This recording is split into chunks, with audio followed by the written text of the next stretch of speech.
Hey, Canucks fans. Now, I know a lot of you are upset. More than upset, you're mad. You're almost enraged that the Vegas Golden Knights won the Stanley Cup on Tuesday night by destroying the Florida Panthers. And in doing so, they captured their first franchise Stanley Cup in only their sixth season.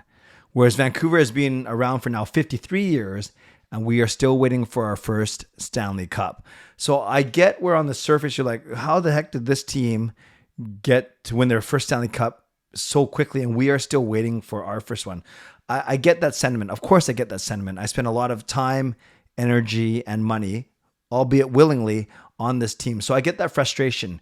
But people seem almost unreasonably upset at the Golden Knights. So I want to look at three aspects of this argument and break it down a little bit, kind of explain why. I'm not sure it makes sense, but I do want you to tell me in the comments. You can do it right now if you don't want to wait, or wait till the end of this video and tell me your feelings. Tell me if you are upset at Vegas or their fan base or their management, and I'm going to get into all these things. Or is it jealousy? Is it anger? Is it envy? What is it? Let me know, because I could very well be missing something. And I want to hear from you guys as my loyal viewers and subscribers. So when we talk about Vegas, when we talk about them winning the cup in their first cup in only 6 seasons, interesting. When Bill Foley, when the team started 6 years ago, he said, we're going to make the playoffs within 3 years, and we're going to win a Stanley Cup within 6 years.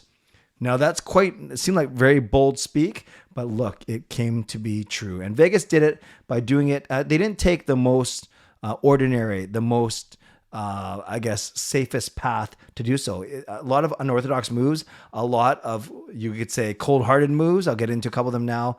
A lot of salary cap, related moves, but they weren't afraid to make moves. And I think that's the biggest thing about this Vegas Golden Knights is, yes, there are 6 guys that were there from the original team 6 years ago, which isn't bad, 6 guys still, but so many other guys have gone through, fan favorites that have gone through the franchise. So let's get into it. So I'm going to break it down to this. We'll kind of spend a couple minutes talking about how they came into the league, and then we're going to talk about how they treated their players and how they acquired and let go of players. And then we're going to talk about the fans themselves. So the first one, the first argument I hear why people are mad is they say, well, it's the way they came into the league, how they had it easy, or they were able to build their team so quickly. Now, remember, the way the protected list worked 7 years ago is they only had dibs at like the 7th or 8th best forward on a team, or they're only the 3rd or 4th best defenseman. So they weren't getting, in theory, they weren't getting any first or second liners or any top pairing defensemen. So what they did really well, though, and this is credit to George McPhee, president of Hockey Operations, and Kelly McCrimmon, their GM, what they did do is they brokered in a couple side deals or made some really, really good trades at the time to make their team way better than a typical expansion team. And all you have to do is look at Marchessault and Smith, who came over from Florida. They actually chose Jonathan Marchessault in the expansion draft, even though Florida was trying to dissuade Vegas from doing that. And they actually traded for Riley Smith, bringing him over because he was due a big pay raise in Florida. So boom, right away, Marchessault and Smith. And look, to the 6 guys, the original misfits, as they call them. Another one is you look at the way they got Shea Theodore from the Anaheim Ducks. Anaheim did not want Vegas to touch either Sami Vatanen or Josh Manson. So they agreed to take Clayton Stoner, and then in exchange for also getting Shea Theodore. And look how good Shea Theodore is right now. So I'd say that the way they built their team was outside of the box, was creative, was aggressive, but they did a good job doing so when they started off. And another example that it wasn't handed to them, or that the expansion process makes it easier for them, is look at Seattle. Seattle really struggled under the exact same rules in their first year. And yes, they made a dent this year, which was pretty good, but they didn't walk to the finals or the playoffs even in their first year. And I get maybe GMs around the league got a little bit smarter after the Vegas experience 6 or 7 years ago. So that's the first argument I hear, is that they had it easy, or Gary Bettman made it easy for them. No, they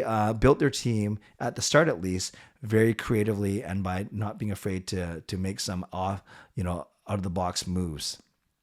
The second argument I hear is, man, Vegas treats their players so poorly. And you look at guys who are really, really popular, like Marc-Andre Fleury, who they said they're going to build the team around kind of thing, or a very popular defenseman in Nate Schmidt, who we had here for one season in Vancouver, or less than a season.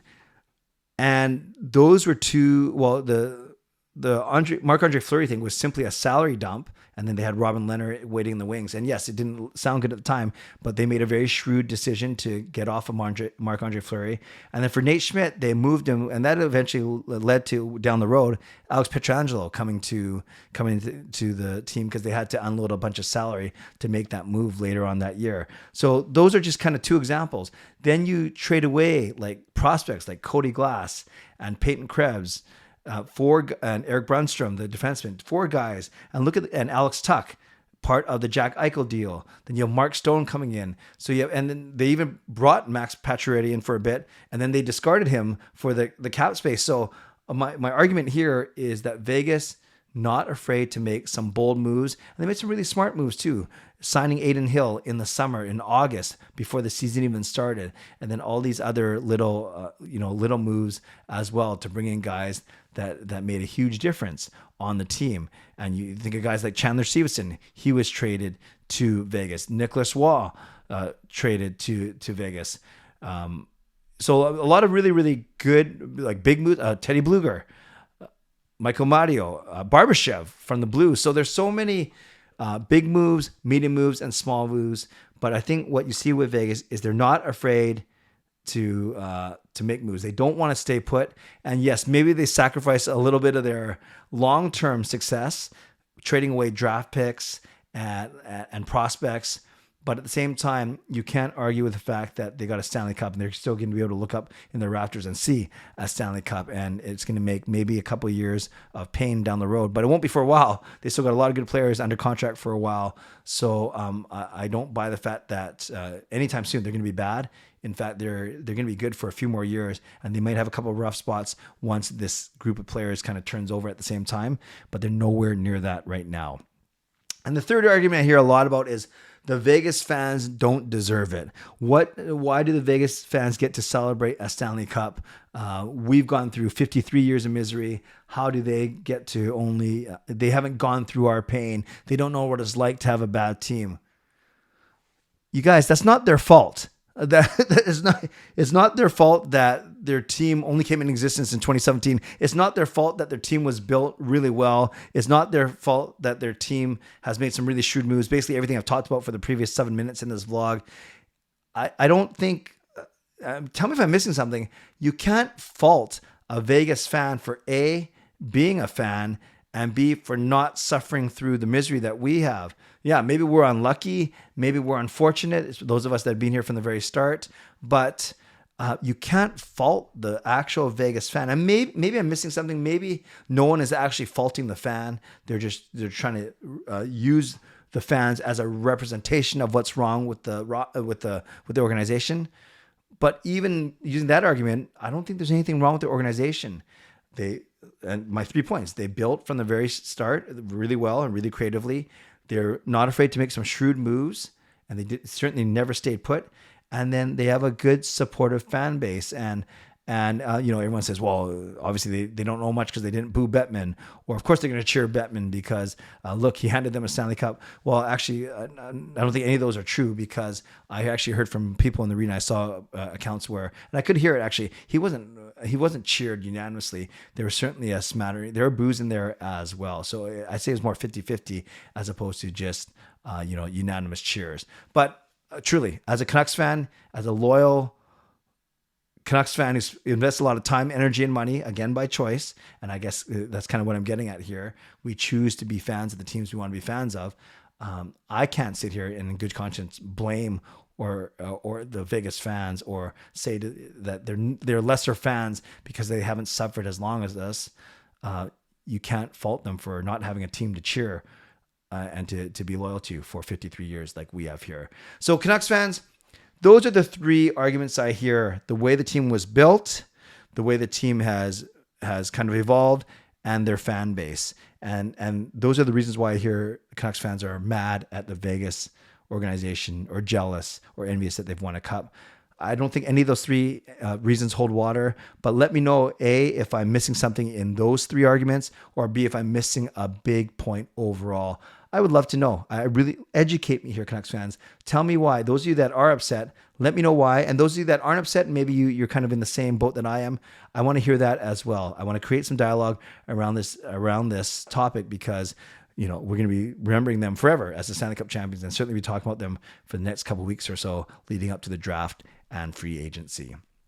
Shout out to my sponsors, Van Seat Experts Real Estate and Perform Transform Personal Training Weight Loss. Thank you, legendary Lucas Gates, legendary Carol Bovelander, legendary Andrew Chang, Hall of Fame and franchise members as well. And thanks to all of you for supporting me. Always appreciate you. Never take you for granted. Be live streaming tonight, 11 p.m. right here on my YouTube channel. Talk about off-season priorities for our beloved Vancouver Canucks. As always, subscribe, like the video, leave a donation, become a member, upgrade your membership, and leave a comment down below. Let me know your thoughts on the Vegas Golden Knights, their title win, and how you feel about them as a franchise. Stay safe, stay healthy, take care of yourselves, and take care of each other. Have a great day. God bless, and go Canucks go.